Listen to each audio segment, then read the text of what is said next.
This is the second day of this June 2024 7-day sesshin. And today I'm going to continue with reading from a collection of teachings by Tonglen Harada Roshi titled Throw Yourself into the House of Buddha, which is to say, throw yourself into this, just this very moment, this very body that's the body of Buddha, just as it is. No matter the conditions that we're experiencing, conditions always come and go. Life doesn't happen the way we want it to. It's only just as it is.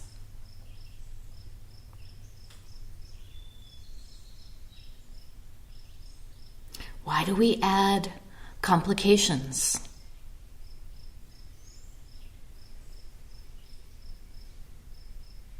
When we're feeling tired, we take a nap.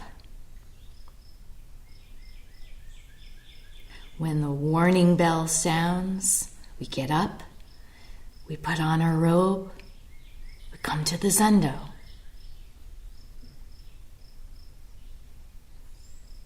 When the rain falls, we grab an umbrella.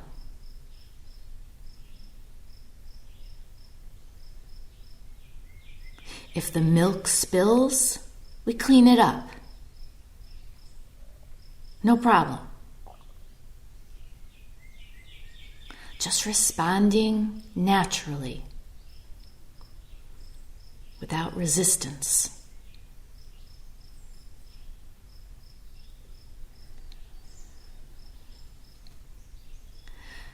Today I'm going to jump to chapter 8, which is titled The Illusion of a Separate Self.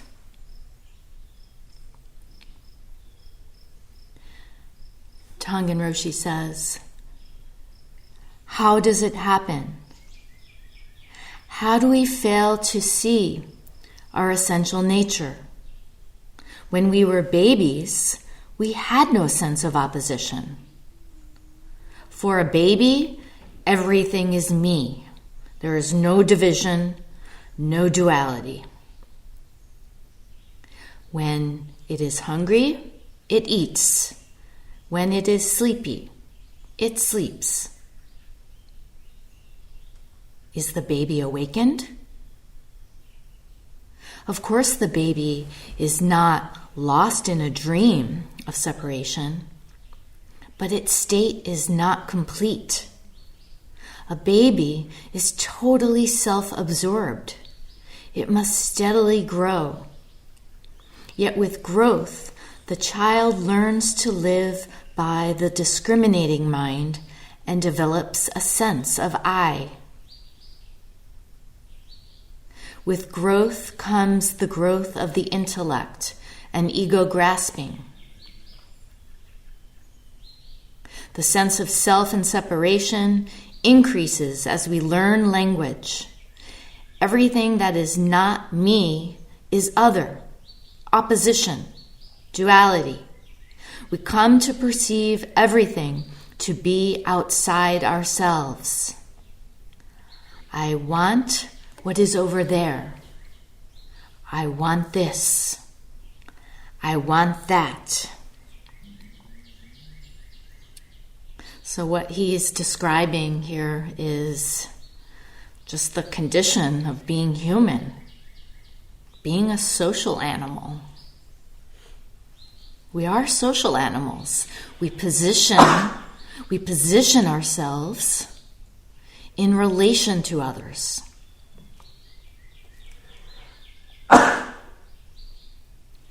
So there's then, I want what they have. I want what I lack. But of course, what we think we lack is all based on comparisons, appearances. And this is the way of thinking that fuels so much of our dissatisfaction in life, frustration, even jealousy, which can generate so much division, so much opposition, all through thoughts.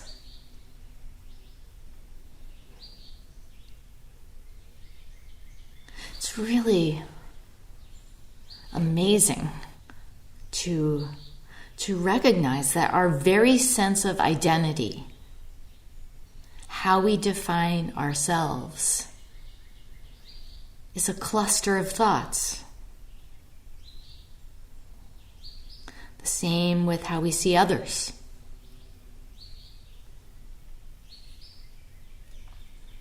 We say, I'm this, you're that. But it's thoughts. And they have no substance.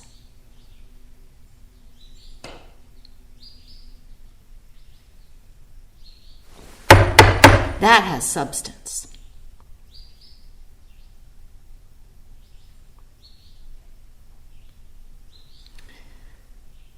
Tongan Roshi says, the child becomes smarter and smarter. A sharp mind and exacting intellect mean a lot in this world. Being smart, you can get ahead materially. Being smart, you can get ahead materially. You can make a name for yourself. You can rise to a high position. Is that bad? It's not a question of good and bad. Some use their intellectual growth for food, and some don't. That depends. Hold on, let me back up. Some use their intellectual growth for good, and some don't. That depends on the aspiration and intention of the individual. So are we using our abilities selflessly, like in service to others?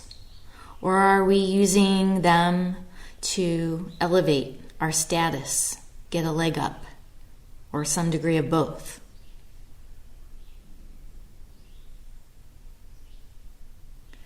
Until full enlightenment, none of us can say that we're completely free of delusion. We all have work to do on this.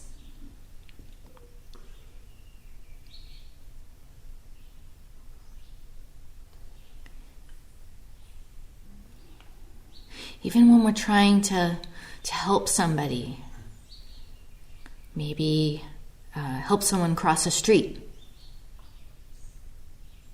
is there a trace of do good in there? I'm a do-gooder. Do you feel good about yourself after doing it? Or is there just the doing, just responding, doing what needs to be done?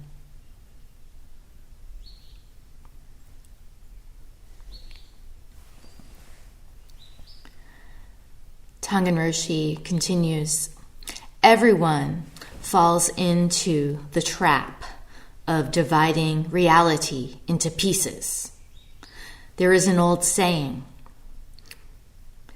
as a child learns to live by its mind, it moves farther and farther from Buddha. We simply learn to treat this little I idea, or me idea, as the host, as the center of the universe. We just can't help but to favor and indulge this self that we imagine to exist. At the same time, duality does have a function.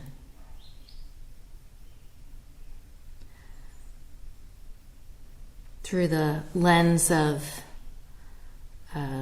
say, anthropology or psychology, we can understand the process of developing a separate self as really necessary in order for us to survive in the world. As I said, we are social beings, just like, cows and sheep, apes, bees, ants, social creatures. If we didn't have a sense of self, if we didn't have an individual identity, we wouldn't be able to negotiate and navigate the world. We'd be overstepping boundaries, getting into all sorts of trouble. We couldn't even take care of our basic needs. Not just food and shelter, but the need for personal space, the need for nurturing relationships.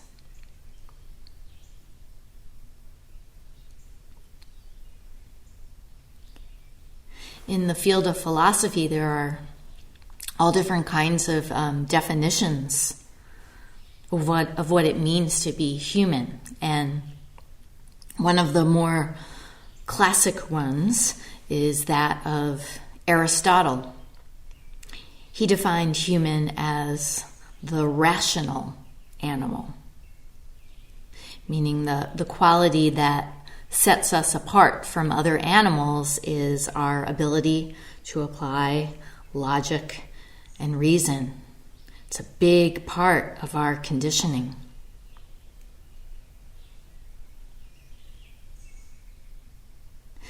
Although when you look at human behavior, you can also see that we also have the propensity to think and act in ways that completely defy reason. Easily duped into believing falsehoods.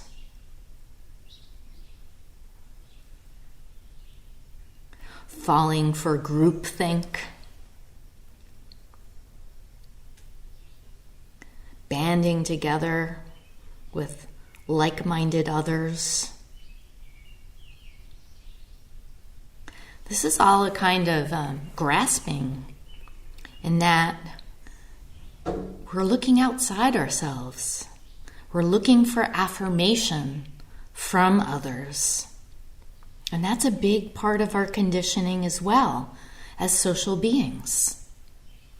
We operate as a collective, not just independently.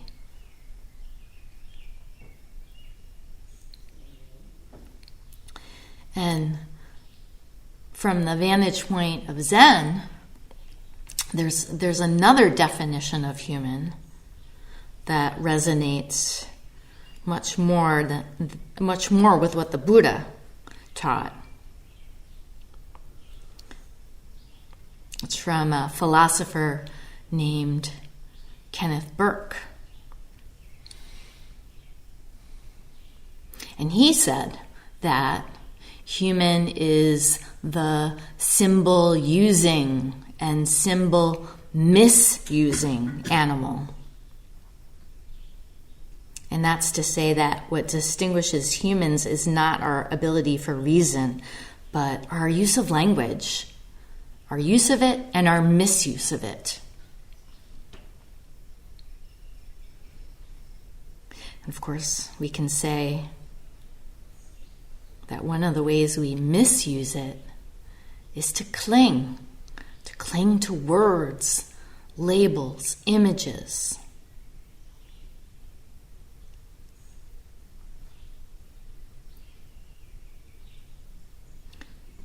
to mistake them for actual direct experience. Words are not the same as experience. There's a Zen proverb, words miss the mark.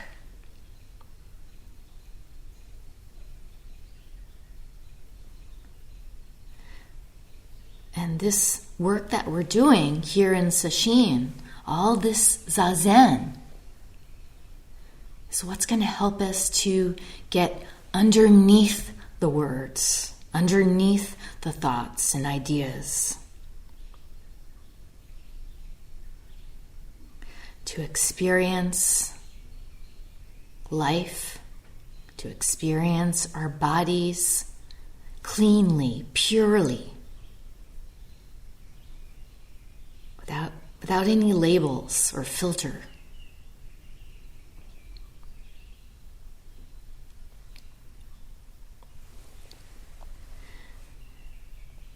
As Tonglen Roshi goes on, he says more about the way we humans are socialized to see ourselves as separate and apart, as well as lacking something. He says, almost everyone, as they reach adulthood, carries inside them a sense of lack. Something is missing. Something is not quite right. At first, we try to satisfy our myriad desires to get rid of this sense of lack. If only I could have things my way, I would have no further complaints. I know exactly what I need. But if you get one, you desire two. If you get two, you desire 3, 4. It's never enough. Again, trying to work our way up. We cannot ultimately be satisfied by getting what we want. And yet some people spend all their lives thinking that gratifying desires is what being human is about. So what he's describing is known as hedonic adaptation in psychology. Constantly looking for more, for the next thing.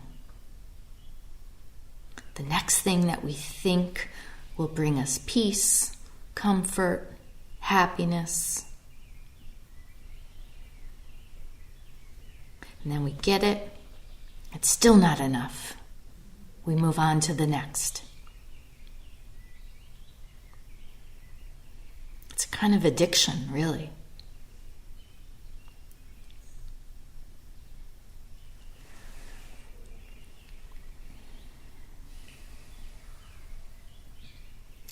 He goes on, then, once we have been able to polish our special talents and strengths, been able to study and to learn, had jobs that we have given our all to, we have made our way in the world. We have looked at things from all angles, seeking to understand what it is all about. We have seen how painful it can be to make our way in life. We have experienced the difficulty of human relationships. It should be easier, but somehow it just isn't. Those people who humor us, those whom we perceive to be of benefit to us, we like and favor and become attached to them. In other words, we align with people that we believe to be of our kind, our tribe. Then he says, on the other hand, there are those people who do not particularly recognize us, who overlook us or ignore us, who do not treat us as we would like to be treated, or that are just not the way we want them to be. These people we regard to some degree or another as enemies, as those who are against us. We don't like them, they irritate us and get on our nerves.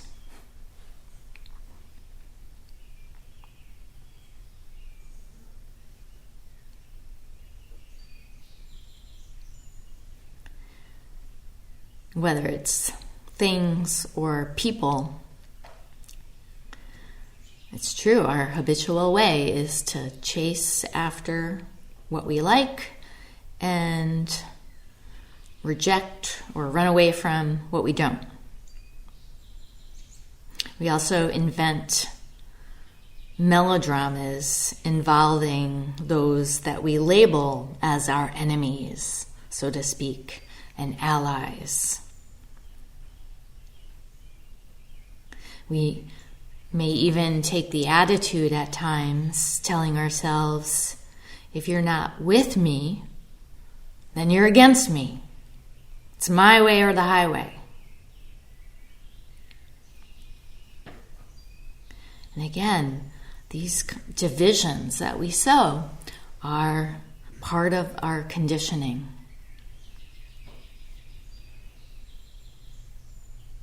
Our conditioning as social beings. So it doesn't help to beat up yourself, judge yourself for it, wallow in self-pity. But what really does help is to throw ourselves into our practice. Stay on the path. Don't let up.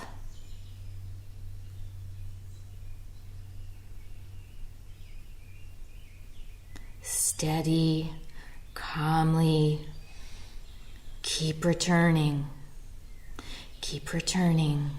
to Mu,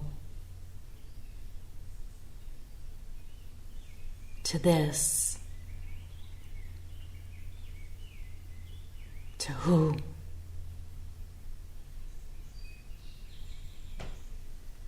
It.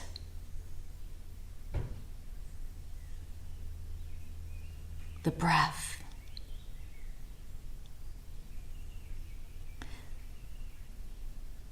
To that which is beyond words, beyond labels.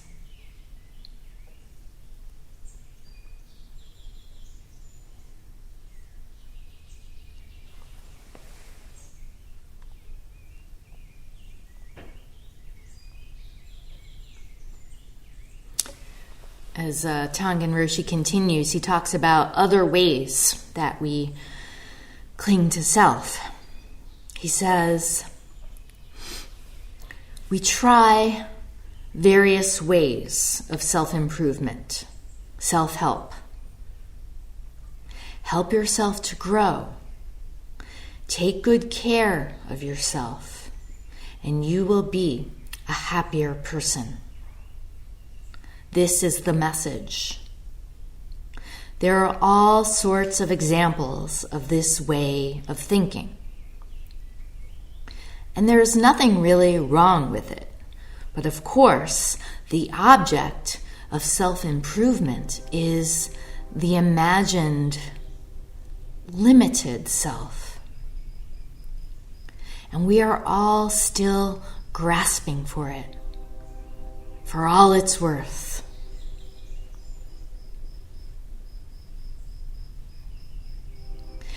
In this culture, self-improvement is a whole industry, so much money to be made off of selling it, how to do it. We're constantly bombarded with messages telling us how to look and feel better. And that only reinforces the thought that we're lacking something, and the thought that we need to pursue self-interest. This can even happen in sesshin, this pursuit of self-interest. Notice if you're looking for ways to comfort yourself. For example, by mentally kind of checking out of sesshin during kinhin or during a break period.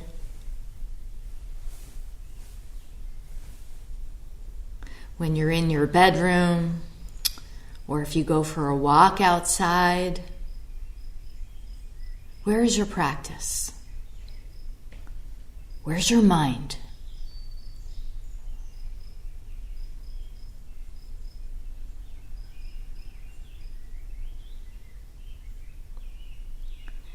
Tonglen Roshi says, "We have tried to be kind and caring.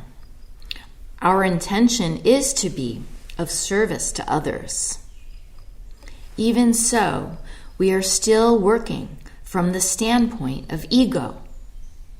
As long as we are attached to a separate self, we cannot live in clarity, and dissatisfaction remains.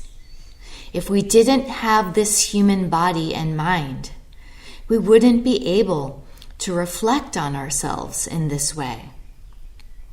In a sense, it is more comfortable to be a cat or some other animal without self-awareness that can live more or less happily idle." It's interesting because cats and dogs and cows and the like, they're social animals too. They form litters and packs and herds. But they don't seem to cling to things the way we do, or at least not to the extent that we do.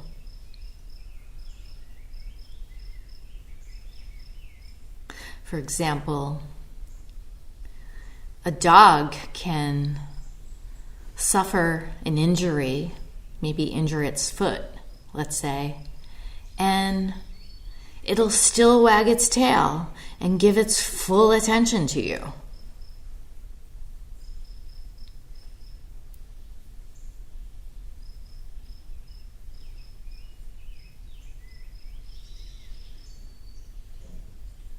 Tonglen Roshi then says, "The source of all this anguish is the sense of separation. We have this illusion of a separate self, and we mistake this shadow for the real thing. Thus, we cannot possibly help but imagine separation. We cannot help but create barriers. Our seeing is limited, and limits are what we see. While every human being is in fact reality itself, almost all of us live in such a way that we cast aside this precious life. Most people don't understand that they are turning their backs on life, and so they are blown this way and that way by the winds of circumstance, lost in discrimination, judgment, and confusion. One becomes resigned to this fate. How sad that almost everyone meets their death in this way."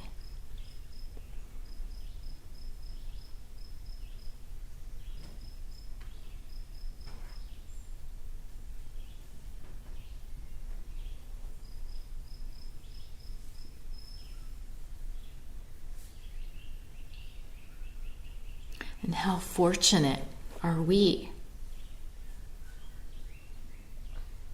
to have found another way, to have found this path.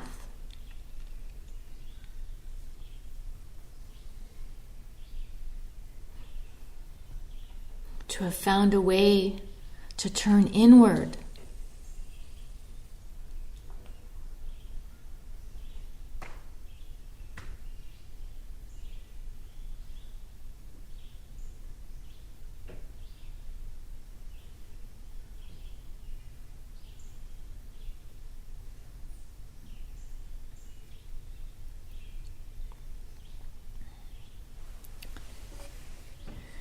Okay, next I'm going to jump to another chapter. It's chapter 15, titled Investigation.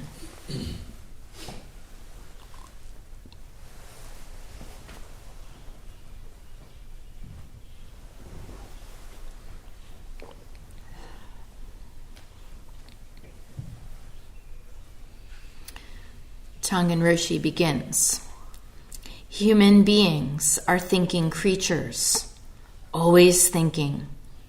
We are free to think, but it creates in us this notion that this being who thinks is a solid and fixed me, separate from everything else.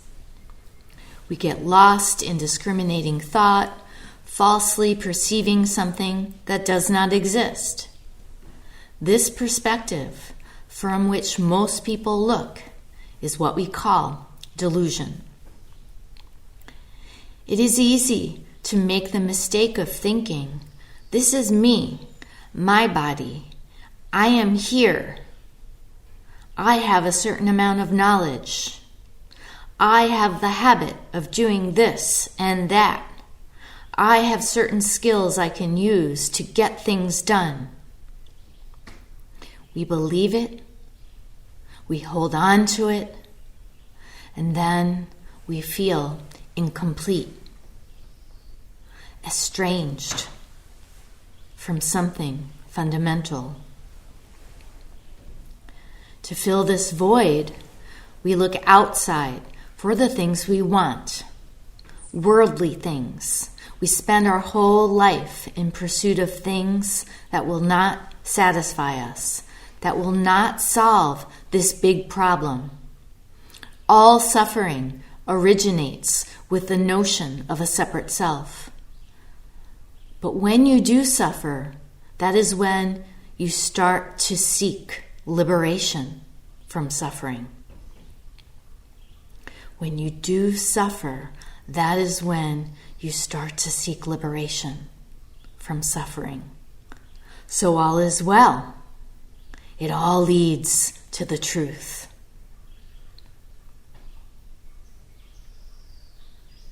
So this is important to remember.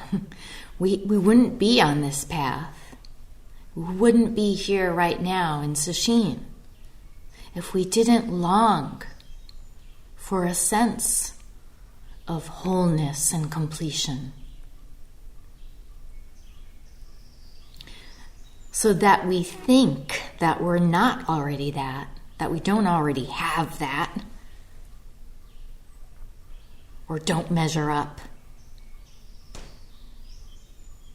is what got us here. And yet, it's a thought. Thoughts bring us to practice. Thank goodness for thoughts.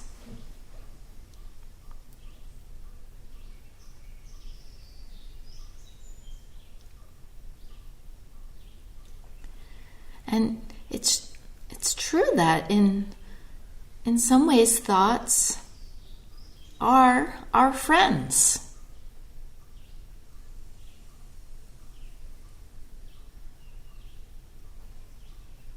They do tend to stop over quite frequently uninvited. But that's okay. I once read somewhere that in a single day we have something like 60,000 thoughts. I don't know how accurate that is, but it's a a lot of uninvited guests.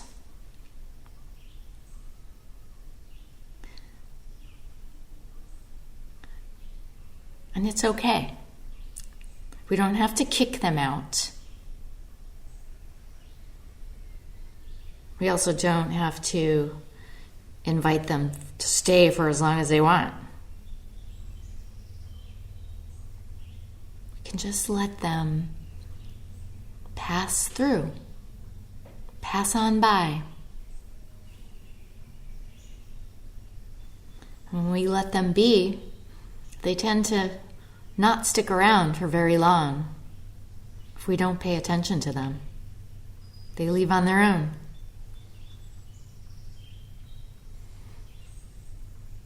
We can coexist with thoughts. They're not an enemy that we have to banish. Sesshin is not going into battle with our thoughts.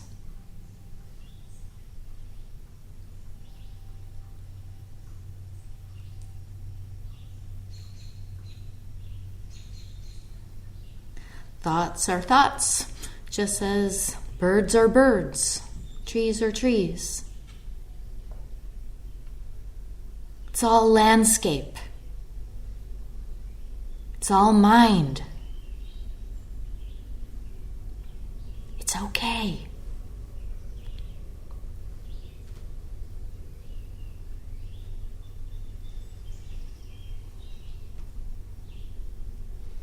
And it doesn't matter what the content of our thoughts are. They're all on an equal playing field. They're all thoughts.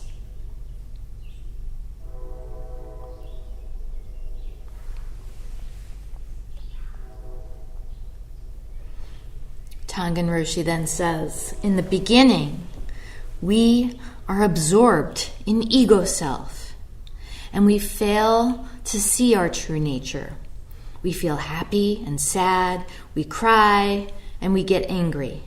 We think that there is a stable, steady, fixed master who is experiencing all of this. But it is not so. It is all a drama.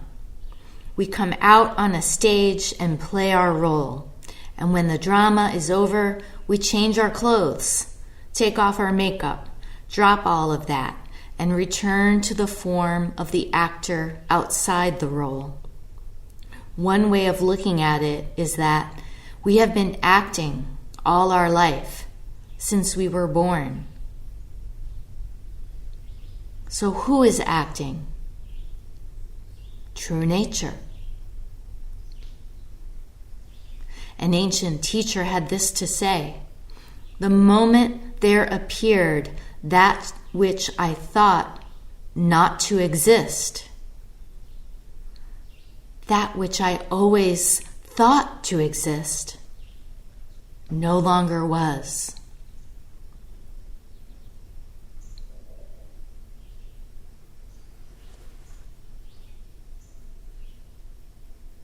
Things are things because of mind, as mind is mind because of things.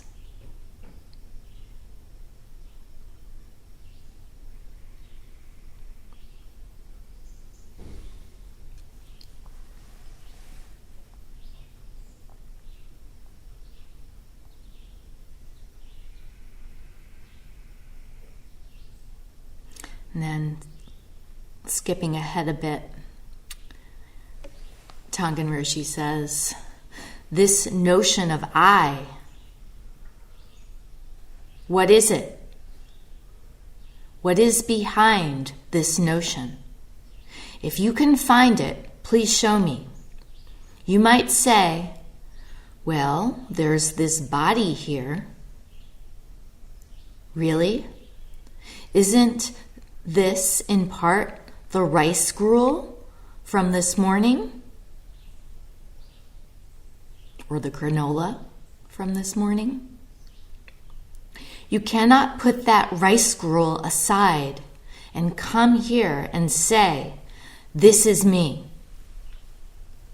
If you look into it very closely, you find that you can put nothing aside and say, this is me.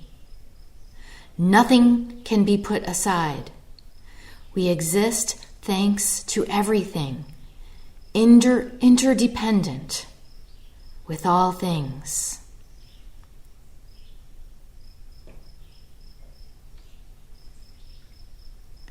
So this being that we refer to as I or me extends far beyond the shell of our skin.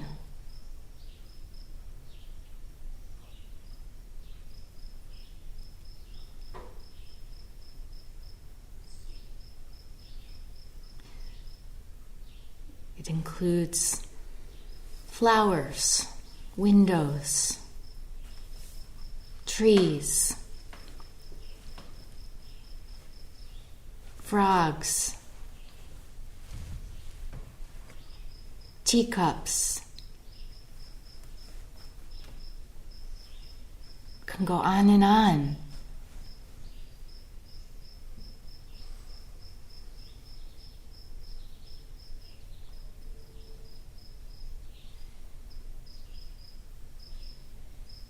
Even though things by appearance, they seem to be separate and they seem to be static, just like our sense of self and other.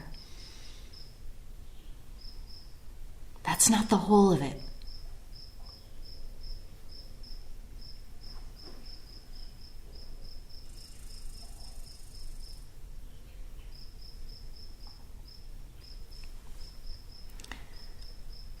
And then Tongan Roshi asks, how do you answer when you are faced with a question about this I? Is this I big or little? Is it long or short?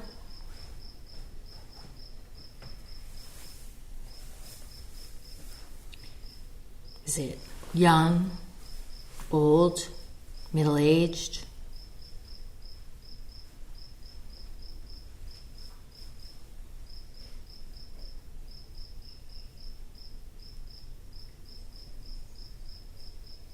Female, male, non-binary?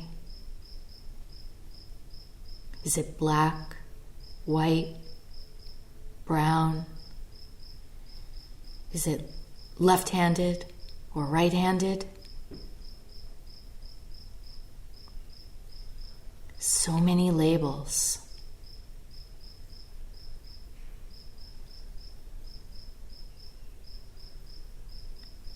Then he says, where is this I when no thought arises? In other words, where is this I when our thoughts are no thoughts?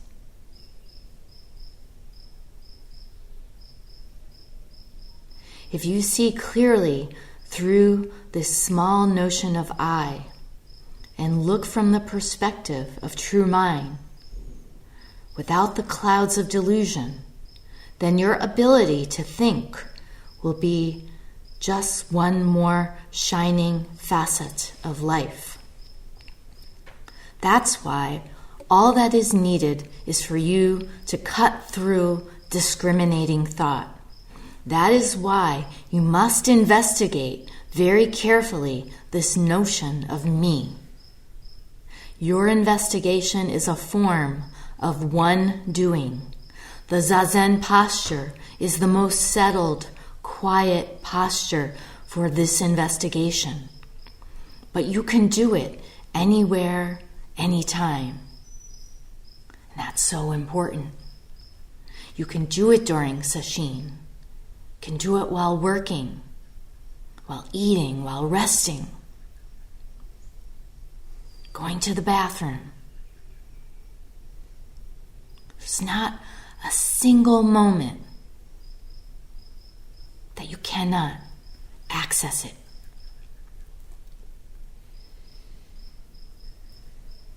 We need to stay intimate with the question, intimate with our practice.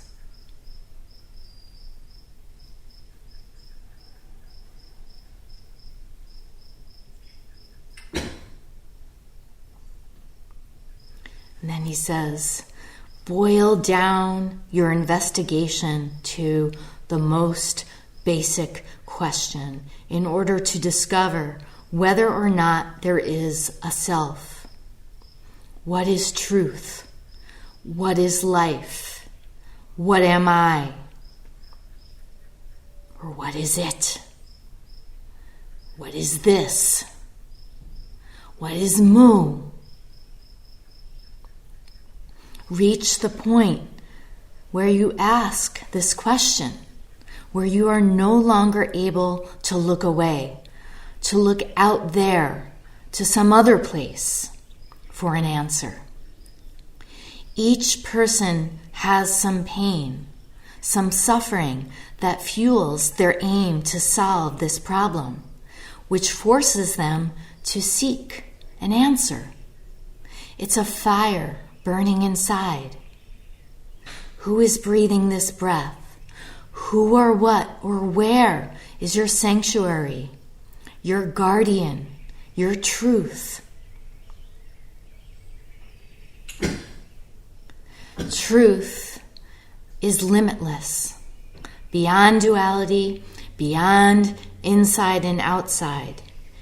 You won't meet with truth or answer your question by searching restlessly, dualistically. You must become this breath. The fathomless universe is this one breath, and you can meet with the one who nurtures you. You can meet with the one who breathes this breath.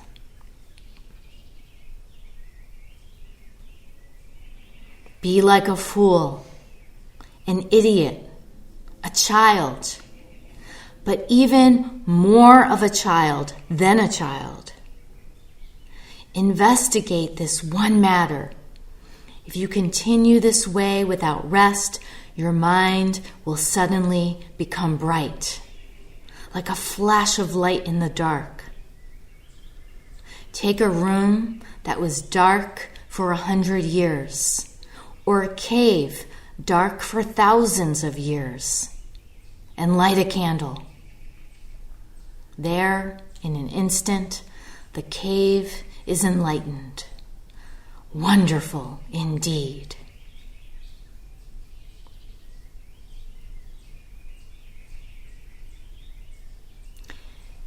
Be like a child, even more than a child. Let go. Let go of everything you know.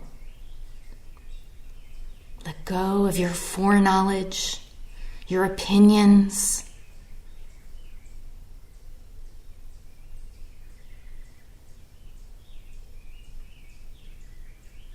A child that is more than a child is full of wonder and awe,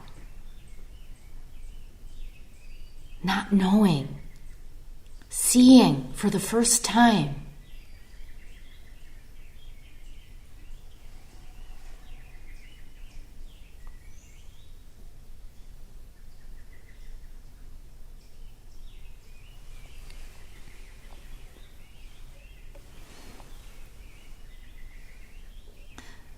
So what happens when you become more of a child than a child? Tongan Roshi says, then you are free. The notion of a separate me drops away in the letting go of body and mind. Free, you move about in a samadhi of play, a samadhi of innocent delight. You are blended totally with whatever you encounter. When you reach this point for yourself, there is no more separation, just the genuine one using the discriminating function when needed. Yeah, even when you're in a deep state of concentration, we don't lose our ability to function. We don't lose our ability to use our discriminating mind. When we're working, we need to use it. When vacuuming the carpet, got to make sure that you suck up all the lint. When following a recipe, got to make sure you have all the ingredients in all the right quantities. There's no harm in that. That's all okay. That's our true nature functioning. But when we're not using it, when we're not using our discriminating mind,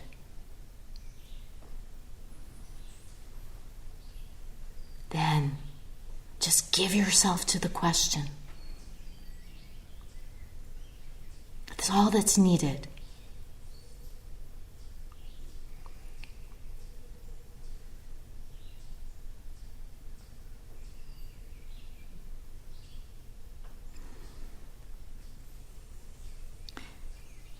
He then says about this true nature functioning. Anytime, anywhere you stride along, your arms swinging, or we can say just moving naturally, without contrivance, leisurely composed. You are moving in reverence, in worship of everything. The samadhi of play doesn't mean that you play in order to escape something. It doesn't mean that you are trying to satisfy your own notions of what you think would make you happy. It is pure play, blending as one with whatever you encounter.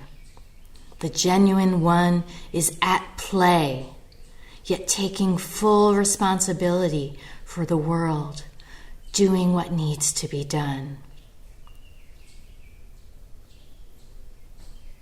Practice doesn't need to be grim and serious.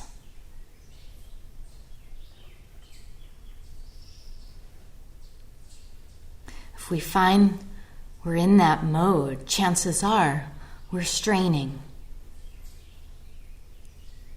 Try a different way. Walk more lightly.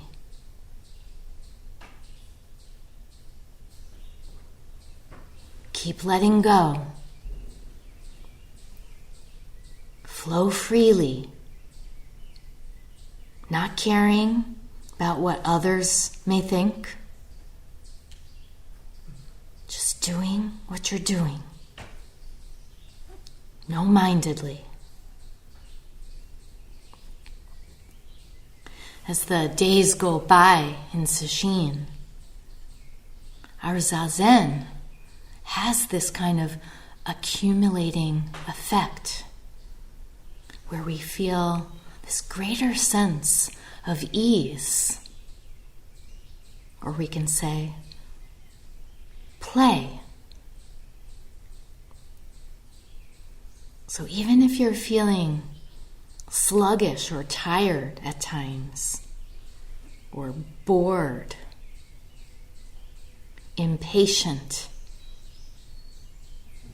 as long as you're just doing the best you can to keep returning to your practice, that's all that matters. Don't let passing conditions derail you. Everything passes. Everything.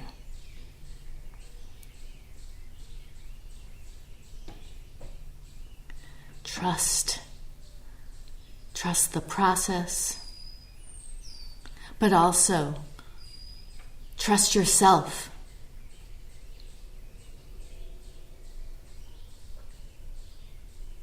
Trust your own Buddha nature.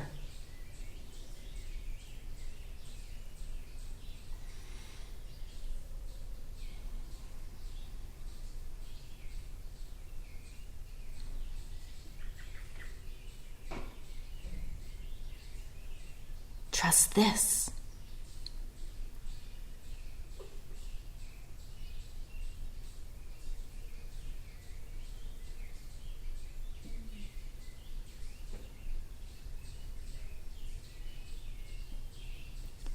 We'll stop here and recite the 4 vows.